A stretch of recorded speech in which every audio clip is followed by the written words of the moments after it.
The wind came down off the ridges in the late autumn like it was stripping the world clean. Trees went bare overnight, and the creek behind the old Haler place ran black with churned-up silt. It was on a Sunday that Emery Cobb first saw her. He'd come into the town of Whitlash to trade for seed oats and tin wire and to pick up a boot he'd left for mending. The streets were mostly mud and cold air by then, the last traders dragging out before snow took the high road. The girl was standing outside Hart Lubbock's feed store with a man's broad hand locked around her wrist, too tight for affection. Emery didn't stop walking, but he saw enough. Her hair was pinned up poorly, loose at the neck, the kind of knot a woman makes when her hands are shaking. He didn't go to the store first. He went around back where Hart was rolling a smoke behind a stack of barrel scrap. "Lubbock," Emery said. Hart squinted up at him, skin brown and cracked like tobacco. "You come for your wire. I seen a girl out front." "That so? Is she yours?" Hart snorted. "Don't have the patience. Belongs to the Hinckley clan. Old Hinckley's selling her. Says she's broke her voice box. Can't speak a lick." "She a widow?" "Supposedly." "No way to prove it. No kin but her bastard father, and he's looking to offload her like a rusted plow.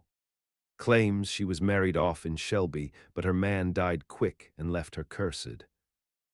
Emery said nothing for a while. He could hear the girls breathing, sharp and fast, just beyond the wood, though maybe it was just wind sneaking through the slats. "How much?"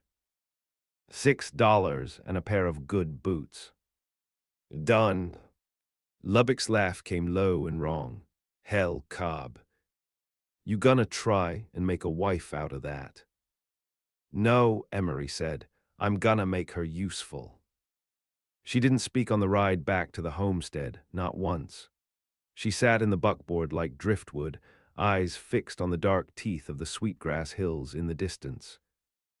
Her hands were blue from cold, but she didn't ask for the blanket under the seat. Emery offered it once. She didn't reach for it, so he left it there. When they crossed into his land, snow started to fall like ashes. He gave her the barn loft to sleep in, not the house. There was a stove inside and a cot and his mother's old quilt. He put a basin up there too, and a flask of corn spirits. She didn't look at him when he explained these things, but she nodded, just once. "What's your name?" he asked. She didn't answer. "You got one." She stared at the stove. "Fine," he muttered. "I'll call you Ruth." It was a name he remembered from somewhere. A Bible, probably, or a woman who died too young. She started work the next morning. She was up before him, already in the chicken run gathering eggs. She didn't flinch when the rooster lunged, didn't hesitate when the weather worsened. Over the days that followed, she stitched feed sacks, slaughtered rabbits, and fixed the sagging line on the north fence. She worked like a man might, if a man had something to prove and know where to speak it. Emery watched her from the field, from the porch, from the corners of his own exhaustion. She moved with the stillness of someone who'd learned how not to take up space. By the second week, she'd taken over his mother's kitchen. Bread in the oven by dawn, lard soap made and drying on the sill. She never wrote him notes, never pointed, just silence heavy as iron. In town, they started whispering. Cobb bought himself a dumb whore, someone said outside the mercantile. Others weren't so cruel, just baffled. He was near 40, still had both eyes, no criminal record, a decent plot of land with deep wells and clean hay. Why waste time on a mute stray? He ignored them. He always had. His hands were for tilling, not for talk, but Ruth, if that was her name, was more than silence. He began to see it in small ways. The way she watched him split wood, eyes narrowed like she was studying his rhythm. The way she ran her hands along the old barn door hinge, feeling the tension in the rust. The way she turned her face to the wind, not to shrink from it, but to measure its direction. She wasn't dumb, that much was clear. One evening, she was bringing in feed when a coyote came up too close to the fence. She didn't scream, she didn't call out, but she went for the hatchet like it was part of her, and she stood between the fence and the sheepdog like a blade waiting to fall. The coyote ran, and Emery, who had seen brave men and cowards both, who'd fought in a skirmish once south of Billings and watched a boy bleed out calling for a mother who wasn't coming, felt something old and strange shift in his chest. That night he sat at the table and poured 2 tin cups of corn liquor. He set one near her plate. "You got a past," he said. She didn't move. "I don't need to know it." "Still nothing. But if there's something you ever want to tell me, you can." She looked at the liquor, then at him. Slowly, a flicker in her eye like something stirred. He nodded once, then left her alone. In the barn, the wind pressed like hands against the boards, and something in the silence no longer felt still. It felt like waiting. The snow deepened fast that year, laying a heavy, muting blanket over the land. Coyotes grew hungrier. The sky stayed gray. Ruth never left the homestead, not once, even when Emery offered to take her to town for supplies or news. She shook her head and stayed, always stayed. She'd taken to watching the tree line at night, not in fear. In readiness, like something had once come from there and might again. Emery noticed she never turned her back to the door. When they ate supper, she sat facing it. When she mended harnesses near the hearth, her eyes flicked to the window if the wind hit wrong. Her silence wasn't the quiet of peace. It was the silence of someone who knew the price of sound. She didn't flinch from work, but she didn't sleep right. More than once, he woke in the barn's lower level to the creak of her weight pacing overhead. Slow, deliberate steps, again and again, like she was testing the strength of the floor. He never called up to her. Let her pace. Weeks passed. The river froze solid. His hog got sick and died, lungs full of frostbit air. Ruth cut it up without a word, salted and hung the meat in the cellar, then scrubbed herself raw at the pump. She moved through the motions of a farmer's life like she'd lived it before, or like she meant to live it longer than anyone else ever had. One night mid-January, Emery heard something he hadn't in months. Laughter. It came from the barn, sharp and sudden. One bark of it cut off fast, not a man's voice. A woman's, hoarse, rusty, full of something he didn't understand. He left the cabin and went out, rifle in hand, thinking maybe someone had gotten in. Tramps sometimes wandered through in winter, desperate men. He opened the barn door slow. Ruth was kneeling near the colt, hand on its chest, her back turned. The colt had gotten loose of the halter, rolled itself into the hay, legs flailing like a drunk. She was laughing at it, quietly now, just a low, ragged sound like it was being pulled from her lungs against her will. When she noticed Emery, she stopped, went stone still. He didn't say anything, just stood there and watched her. In the lamplight, she looked smaller than usual, not frail, but curled in on herself. She kept her hand on the colt, stroking it with slow, firm strokes like calming a child. "You can laugh," he said after a while. She looked at him, didn't blink. "You ever gonna talk?" She opened her mouth then, not wide. Just parted her lips like she meant to speak. Nothing came, but her throat moved like she'd swallowed something sharp. The colt neighed, breaking the moment. Ruth stood up fast, brushing hay off her dress. She walked past him and out into the cold, bare arms, no coat. He found her later behind the shed, half in the snowdrift, arms wrapped around herself, not shivering, just waiting for the wind to swallow her. He didn't ask why. He brought a blanket, didn't touch her, just laid it over her shoulders and turned back. She didn't follow. Come spring, the thaw revealed things better left buried, bones of animals, a rusted knife near the fence line. A leather pouch tucked under the hay barrel that didn't belong to Emery. Inside, a broken hair comb, a child's button, and a locket with no picture. She found him holding it one evening. He hadn't meant to confront her, just wanted to know if it was hers. When she saw the locket, she went rigid. "Yours." No answer, he set it on the table. "I won't ask again." That night, she didn't sleep in the loft. He found her in the lambing shed, curled against the wall with her dress torn at the seam like she'd run from something inside her own ribs. Her hands were covered in dried blood. One of the ewes had birthed twins, and only one lived. He tried to take her arm to pull her up. She slapped his hand away. Then something wild passed through her, and she stood without help. She stared at him for a long time, then did something she hadn't before. She reached for his hand and pressed it to her own throat. It was dry and soft as old cloth, but under it he felt it was a scar. A jagged rope of tissue across the base of her neck, deep and cruel. She held his hand there a moment longer, then let go and stepped back. Emery didn't ask who'd done it. He'd seen enough men in the war who'd come back with rope marks and hollow eyes. He'd seen women branded with worse. But he realized something then. Ruth could speak, or she had been able to. That much was clear. And someone had taken it from her. Weeks passed. They worked side by side. She still didn't speak, but something in her changed. She whistled now, tuneless and low. She began drawing lines in the dirt with a stick as she waited for bread to rise.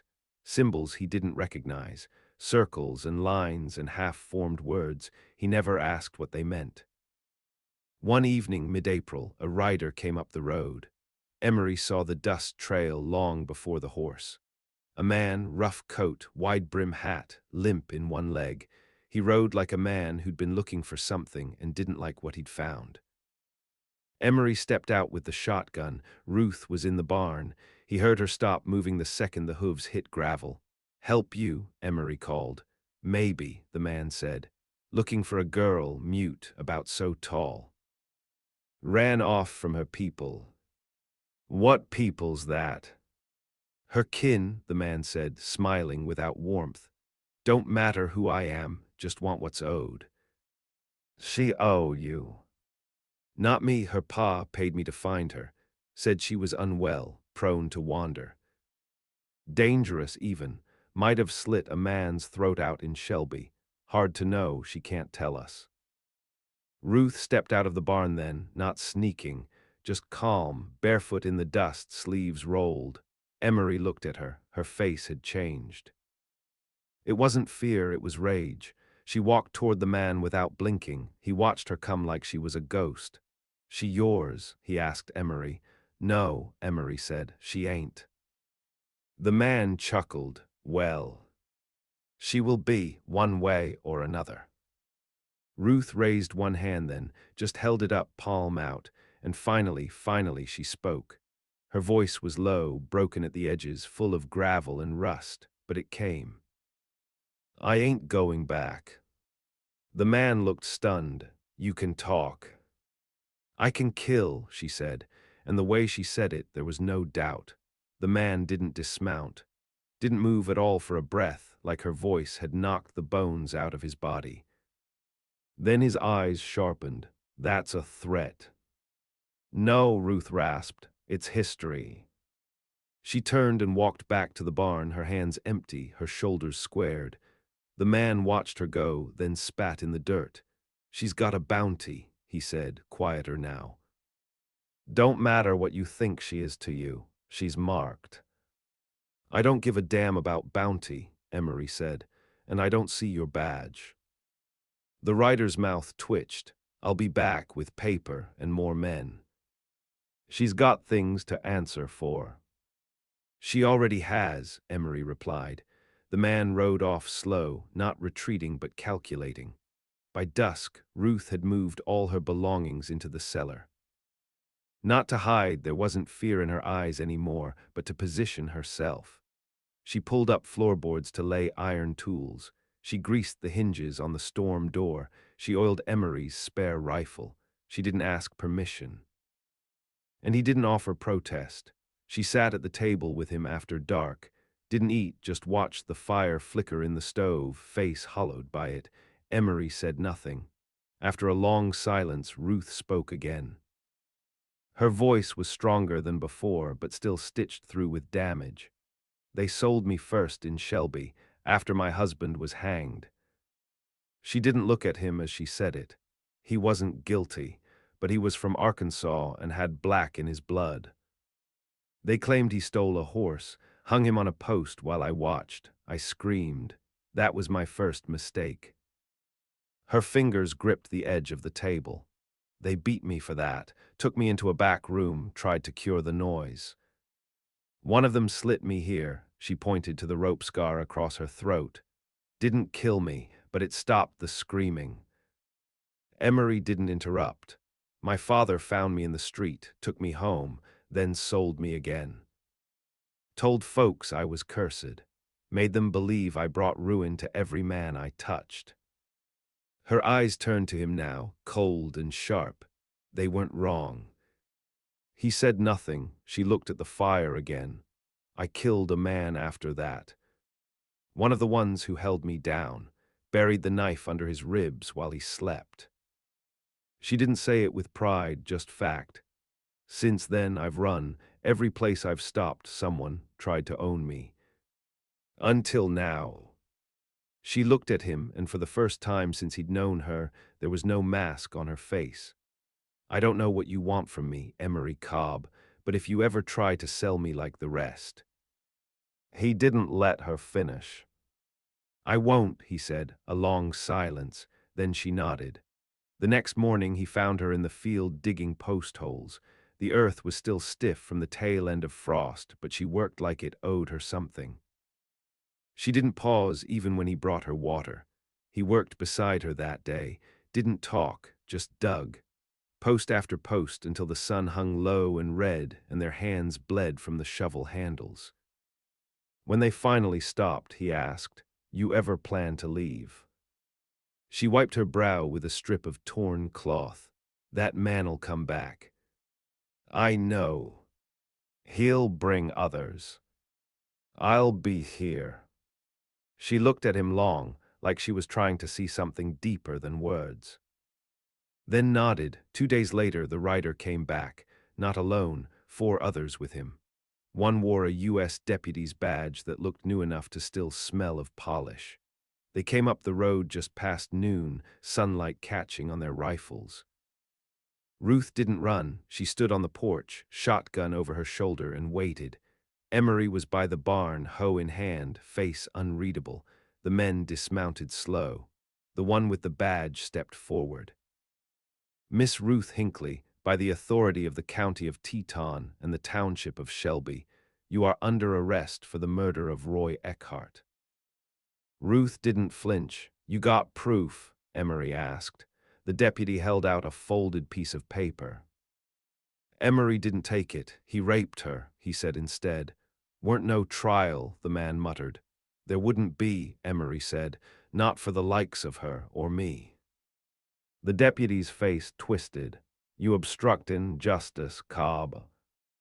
I'm protecting my land. You step foot past the fence, I can take it as threat. You harboring a fugitive. I'm sheltering a widow. She's got more right to that shotgun than you got to that badge.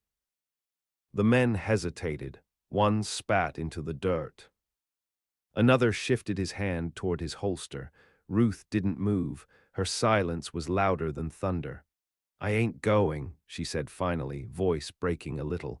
You'll have to drag me. And I'll take one of you down before I drop. The men glanced at each other. Something in her voice unnerved them. Not the words, but the way she didn't plead, didn't tremble, like she'd already buried worse. Let's go, the deputy finally muttered. Ain't worth the fight today. They turned, rode off slow but not in defeat. In calculation, they'd be back, stronger, maybe legal this time. After they vanished over the ridge, Ruth collapsed. Not from weakness, from the weight of being seen. Emery lifted her up, didn't speak, carried her inside like she was his own, laid her down on the old horsehair couch, covered her with the quilt she'd mended. She slept like stone, no pacing. No half-startled jerks, just deep, clean silence. That night Emery sat outside on the porch, whittling, in his hand a fresh knife. He didn't pray, but he waited. The rains came in May, harder than they had in years. Thunder shook the hills. The fields turned to black, soupy pits, and the fences leaned under the weight of wet wind. But the cabin held, the cellar held, Ruth held. They kept the lanterns low at night now, not for fear, but for caution. Word had spread since the men came. Emery could feel it in the way the postmaster paused longer than usual when handing over the parcel, in the way the horses shied near the edge of town. The kind of tension that grows around a place where blood is expected to be spilled. Ruth took to wearing trousers around the homestead, the loose canvas kind Emery's mother used for calving seasons. Her hair stayed pinned back, but sometimes it came loose when she worked, falling across her scar like a curtain. Emery never touched it. He wouldn't have dared. They built traps along the back ridge. Trip wires, dugouts with spikes. Not out of paranoia, Ruth knew the difference, but preparation. She kept Emery's long gun clean and checked the rounds nightly. Her right shoulder still bore a burn mark from a stove pipe she touched too soon last winter. She rubbed it sometimes when the wind changed, and yet there were moments.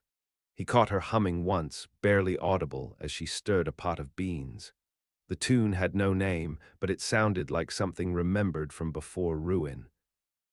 Another time she left a scrap of cloth folded on his chair, mended clean with a sprig of sage tucked inside. She never mentioned it.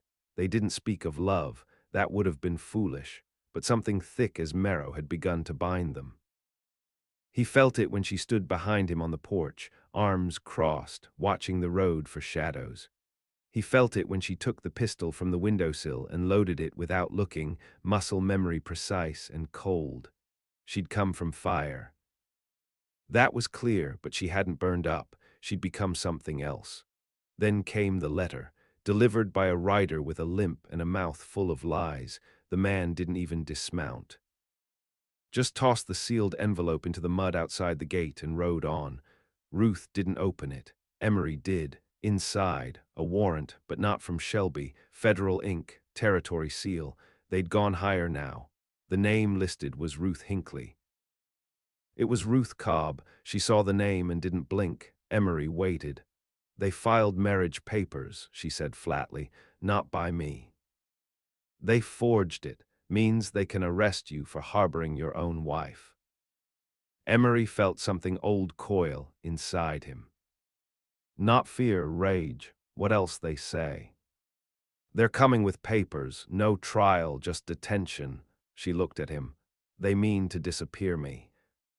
He didn't ask how she knew. She'd seen that kind of paper before. She stood, went to the gun cabinet. Took down the Henry rifle and a box of cartridges. I'm not hiding anymore. He didn't argue. Instead, he dug into the trunk beneath his bed. Pulled out the clothes he'd sworn never to wear again, dark duster, leather belt with twin buckles, boots he hadn't touched since 1874. He strapped the revolver on last. Ruth watched him without comment, just nodded once.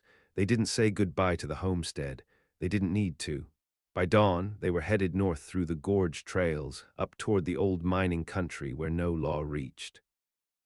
The land there was rough, caves and cliffs, deer trails twisted by snowmelt and time. Emery knew some of it. Ruth knew more.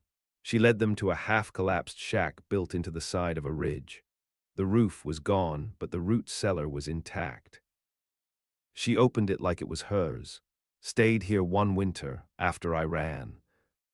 The inside stank of mold and rat droppings, but the walls were dry.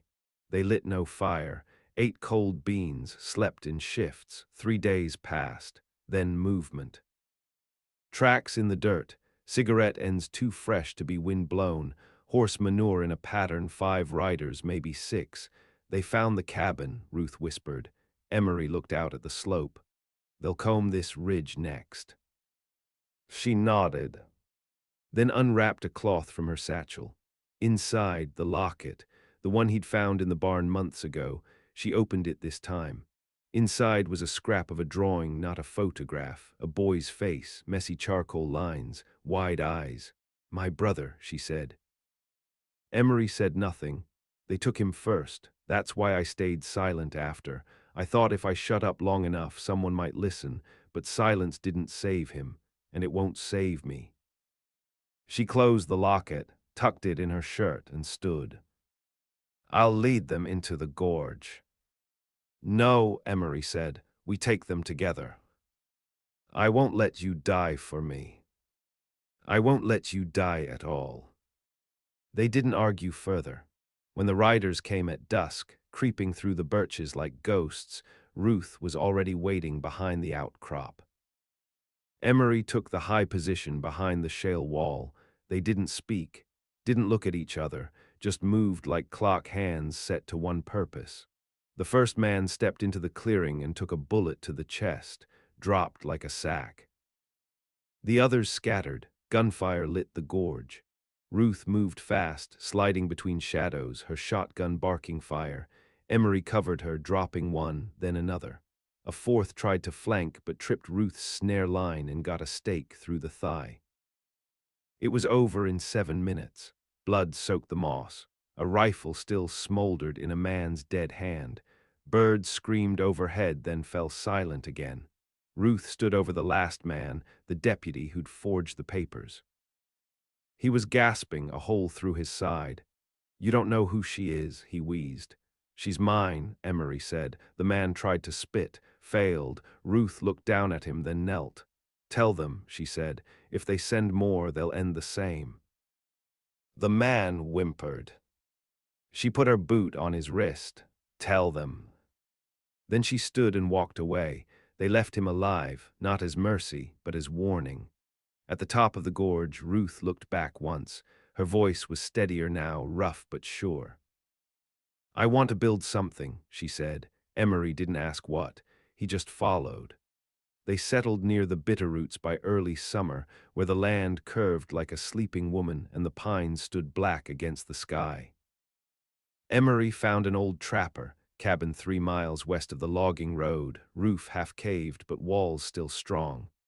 Ruth said it would do, so they made it do. No one asked their names out here. They bartered at the edge of ghost towns, took what they needed, and returned to the forest like shadows slipping back into brush. Emery hunted elk. Ruth learned to tan hide. They fished with snares and boiled pine needles for tea. They slept close but not always together. Some nights she stayed on the porch with her shotgun, waiting for dreams that didn't come. The silence between them had changed. It no longer held weight, it made space. Ruth carved now. Bits of wood turned smooth in her hands, figures of dogs, birds, sometimes a crooked man with a wide-brimmed hat and no face. She never explained them. She didn't need to. They spoke more, not much, but enough. One morning, while gutting trout, she said, "They'll send someone better next time." Emery nodded. "Then we'll be better." She tilted her head. "You willing to die for that?" "No," he said. "I'm willing to kill for it." She looked at him for a long time, then handed him the cleaned fish. The next stranger came in August, not on horseback, on foot, a woman. She was lean, with a burn scar across her jaw and a rifle she didn't try to hide. Walked right into the clearing like she owned the sky. Ruth saw her first and didn't draw. They stared at each other like sisters raised in different hells. The woman didn't blink. "You Ruth." Ruth stood. "Who's asking?" "Name, Calla." "I was in Shelby the night you ran." Ruth didn't answer. "I saw what they did, couldn't stop it then. Been stopping other things since." Emery stepped forward. Calla looked him over. "You the one who keeps her breathing?" "I try." She nodded. "Good." Ruth crossed her arms. "Why are you here?" "They think you're dead." Emery raised a brow. Calla smiled without warmth.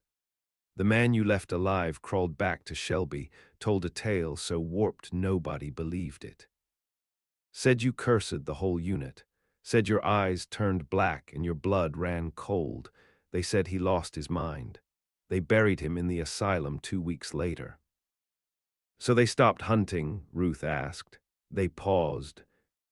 Law's like a dog, it forgets sometimes, but it always comes back to the scent. Why tell me this?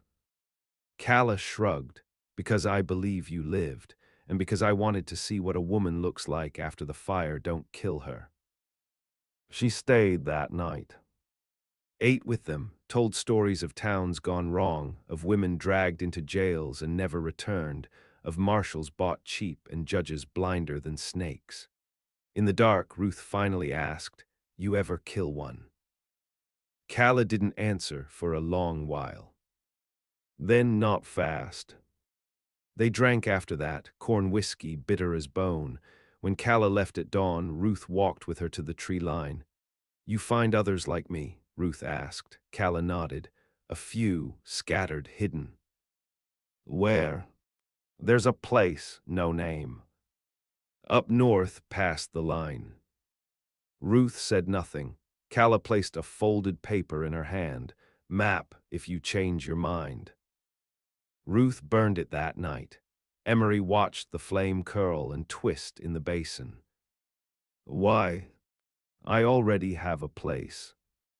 That winter, snow came late, but when it came hard. The roof had to be reinforced with hewn beams from the ridge. Emery nearly lost 2 fingers to frostbite fixing the trap line. Ruth sewed a new pair of mitts from elk hide and lined them with rabbit fur. They survived. More than that, they endured, but the quiet changed in her again. She would sit longer by the fire, carving slower. She wrote sometimes now, in a small, tattered journal she kept in a tin box buried under the floorboards. Emery never read it. One night he found her standing barefoot in the snow. She didn't look cold, just listening. "What is it?" he asked. She hesitated. "I had a son." He didn't speak. Long before Shelby, before my husband, before it all. She turned to him. Her eyes had lost none of their steel, but there was grief there too. "They took him from me, told me he died at birth." "But he didn't." Emery waited. "I found out 2 years ago. He was taken, sold off, like I was." "Where?" "South Missouri border." "You want to find him."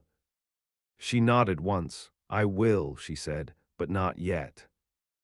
He stepped closer. She didn't flinch. "We'll go when you're ready." They said nothing else. Later, as he slept, she stood over him and watched the rise and fall of his chest. She held the journal in one hand, her carving knife in the other. Then she turned and went outside to sit under the stars. For the first time in years, she began to sing. It wasn't a lullaby, it was a hymn for war. Spring found them again. Not kindly, not like a season returning with forgiveness, but the way a wound begins to itch before it heals. Trees budded late. The river swelled and shrank, unsure if it would break its banks or keep its secrets. Ruth rose early now, always before the sun. She moved through the trees like part of them, checking snare lines, scanning ridgelines. The map Calla had given her was long turned to ash, but the direction had burned into her mind. One morning she came in with a notice clenched in her fist. She'd found it pinned to a fence post an hour's ride south, nailed up clean and crooked. It bore her name, the old one, Ruth Hinckley, wanted for murder, escaped fugitive. "Dangerous, do not approach." The ink was fresh. Emery read it once, folded it in half, and threw it into the fire. "We knew they'd come again," he said. She nodded. "It's time." "Missouri." She looked at him. "No," she said. "I go alone." He didn't answer, just picked up the whetstone and started sharpening her knife. They left the cabin at dusk, rode down into the lowlands where the fog clung like a second skin. Ruth rode Emery's mare, he insisted. She carried the shotgun, the Henry, the blade. At the fork near Jackson's Rock, they stopped. He handed her a small parcel wrapped in cloth. Inside, the locket, a flask, a tin badge he'd taken from one of the men she'd shot last summer. "Reminders," he said. She nodded, eyes wet but hard. "I don't know what I'll find," she said, "or if he's even alive." He's yours, Emery said, even if the world said otherwise. She held his gaze. I'll come back. He shook his head. You don't have to. But she rode with that promise lodged in her ribs. The journey south carved time out of her, nights under stranger stars, days of watching for lawmen or bounty hunters in towns that smelled of ash and rot. She stayed silent when needed, spoke only when it served her, like words were a blade best unsheathed with care. In St. Joseph, she found a woman who knew the boy. There was a lad, yes, the woman said, strong voice, mean streak. Got taken by a preacher and his wife out of Tennessee. She hesitated. Didn't stay long, ran off, joined a river gang down by the Yazoo. Ruth found a trail of him that way, whispers, tavern talk, half-true stories. A boy with black eyes and a scar across his left cheek, clever with knives, called himself Jude. She followed the stories like they were breath. In Vicksburg, a man tried to take her in for the bounty. She slit his throat behind the bathhouse and walked out with his pistol tucked behind her belt. She didn't slow.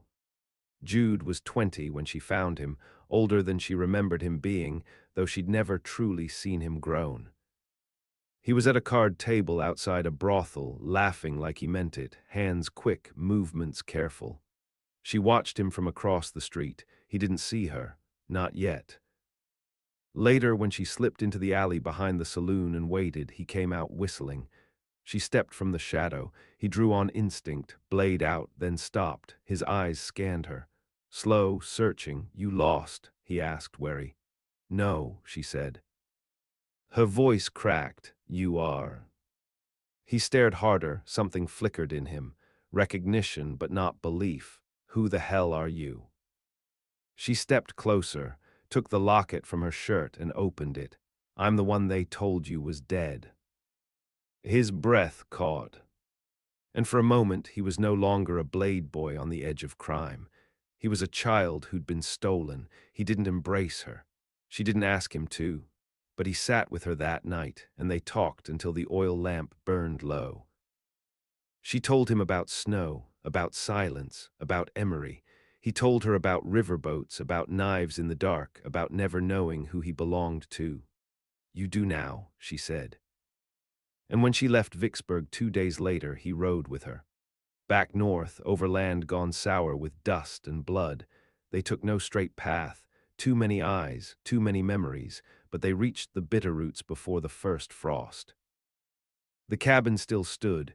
Emery was on the porch, carving. He looked up, saw the boy, said nothing, just opened the door. That night Ruth lit the fire and sat between them. She spoke of the past not as sorrow, but as scripture. Jude listened. Emery whittled. The world outside held its breath. And when the wind came down off the ridge, it didn't feel like a threat. It felt like a warning to anyone who'd come again. They'd carved something out of this brutal world, not safety. Not peace, but home, and no one would take it from them again.